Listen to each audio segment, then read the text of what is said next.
Hi everyone, Leanne here from Jaded Blossom, and I'm doing the rectangle strip card mat die assembly video.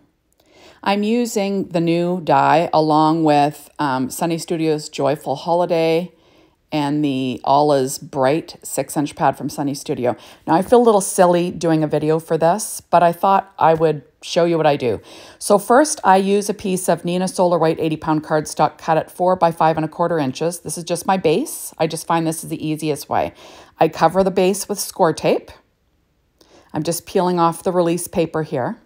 Now I did go ahead and I cut out, I used that rectangle strip card mat die to cut out numerous different patterns of paper from those pads that I mentioned. This would be a great way to use up strips of paper. You could also use these strips separately and butt them up on a card. You know what I mean? If you're like doing a stripped background, this would be really easy. You could just use the cut strips. That would be really fabulous. But I'm just using it as it was meant to. So I went through and I ran this die through my die cutting machine. I used my Anna Griffin Empress machine. And I just cut a bunch of different patterns with this die.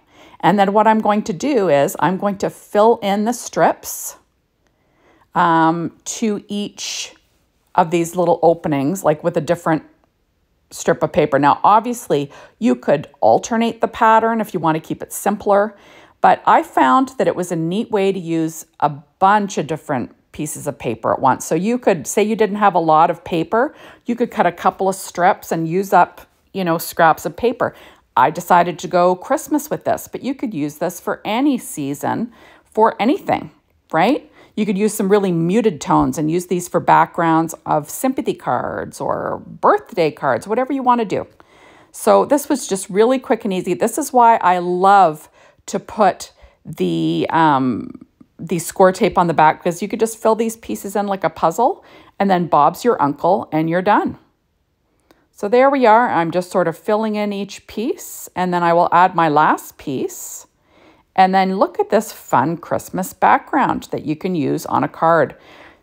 And there it is with an A2 size card front. And doesn't that look great? So thank you so much for stopping by. Be sure to hop on over to the Jaded Blossom blog to be inspired and the Jaded Blossom store to get shopping. Bye, everybody.